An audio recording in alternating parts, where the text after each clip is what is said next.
So today I'm going to be reviewing the whole product line from Oboi.st. Thank you so much for watching today's video. I am really excited to delve into some of these new, really exciting entrepreneurial oboe projects that are going on. And I do have some exciting upcoming read-related reviews, so definitely subscribe to the channel if you aren't already, and hit that bell if you want to get notifications about that kind of stuff. My name is Ari, and I'm an oboist based in Toronto.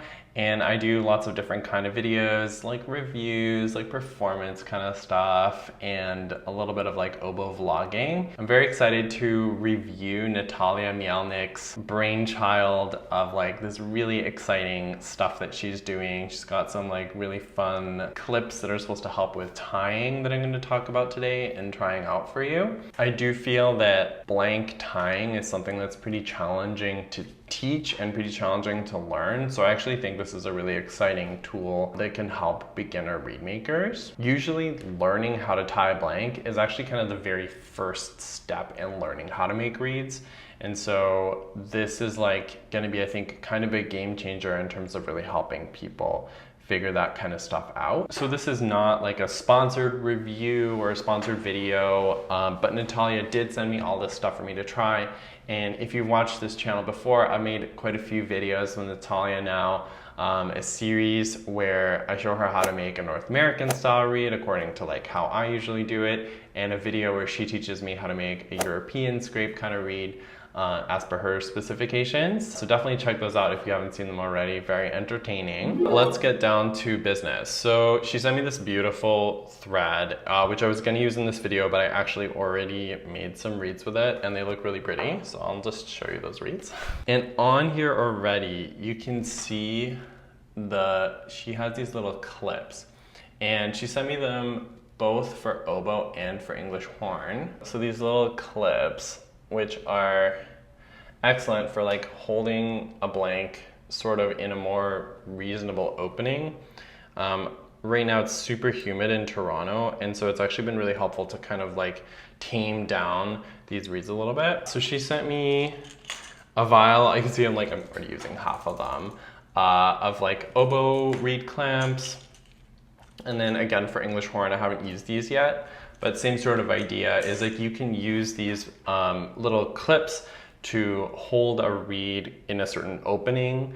And another use for these is you can actually practice with the clip on, which I have tried. So if you have a really super open reed, you can just kind of slide the clip on, and it acts similarly to a wire, except it's less work because you don't have to tie the wire on to keep the reed at a certain opening. And then these are the things that I'm pretty excited to talk about today. So these are oh no, I think I broke this. These are the things that I'm excited to talk about today. So these are made specifically for the shape that you use. So I use the Reeds and Stuff Mac++ shaper form. I'll show this on a different camera. And if you look right here, you can see that this is a specific shape that's written on it, as well as the length from the end of the tube to the top of the cane, which is 25 millimeters. So these are 3D printed, and she uses a specific modeling software to kind of engineer how the cane is going to look on the staple and to make sure that it's gonna fit on the cane and make it the right length. So I'm just gonna go ahead and stop talking and start tying. I bought the shaping machine about a year ago now, and it is absolutely my favorite thing that I've bought. And I really need to make a video of how to use it, because I think that people don't really know too much about the shaping machine yet, but it's amazing and life-changing. So I definitely will. We wanna take the cane and we just slide it into this little clip, and you just go as high as it goes. And then in theory, when I measure from the end of the clip to the top of the thing, it is 25 millimeters, which is perfectly right, which is pretty exciting. And then so you're supposed to just be able to slide your staple in right here and just push it up to the bottom of the clip. So if I measure this now, it'll be like 72. Perfect. Okay, so Natalia suggested taking a knife and just making a little bit of an edge, like right here, so you know where the top of the staple is, and to keep track of that, because once we get going on this, the cane is going to be squeezed and will be tight around the staple, and then this thing is going to be looser. So this is supposed to just help in the beginning stages of like getting the cane positioned on the staple, which looks really good. So I'm going to start 5 or so millimeters back. I'm going to do 2 little winds. And you see, as I got it tight, the thing moved down, which is totally fine. And then I'm just going to move it out of the way. And I have my little knife mark at the top of the staple to keep me honest about where it's supposed to be. So I want to adjust still for where the gaps are. And then I want to take a look from the top of the staple. This looks really good. So I'm going to tie now up to the knife mark.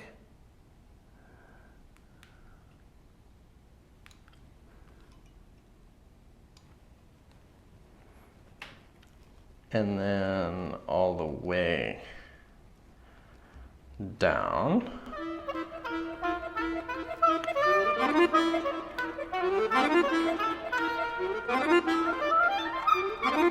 Okay, and then I can take this thing off.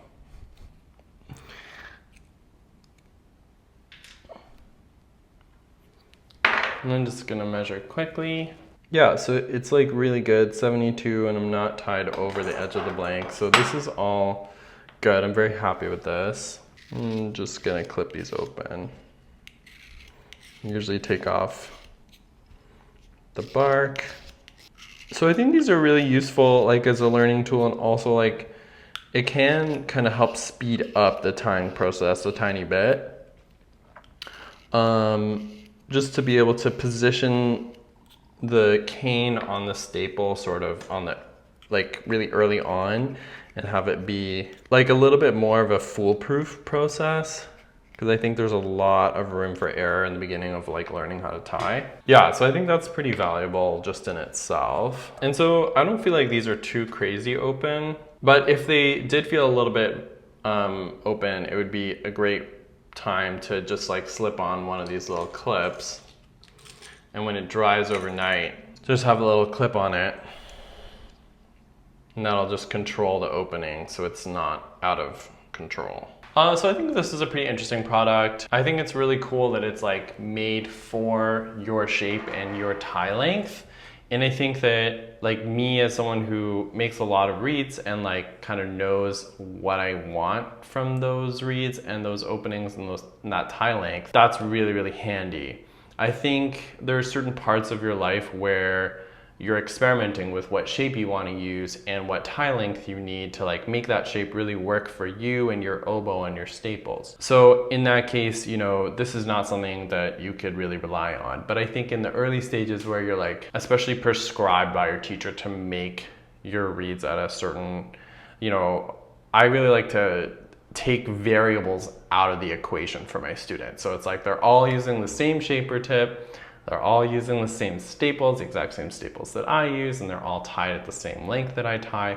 So that would be really, really useful. But there's definitely this sort of adolescence in reed making where it's like you're not like a baby or a toddler, you're like figuring out for yourself how you want your own voice to come through the instrument. And I think that for that, you know, you would have to like live without.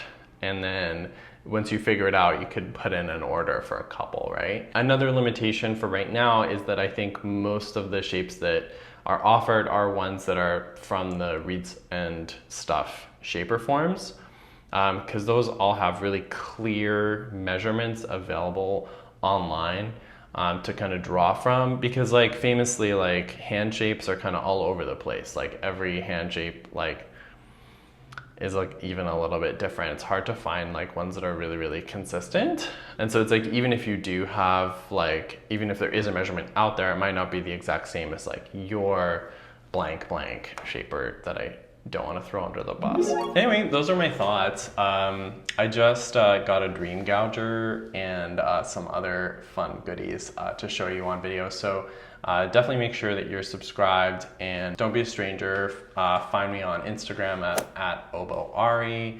And yeah, please like this video if you enjoyed watching it, and I hope you have a great day.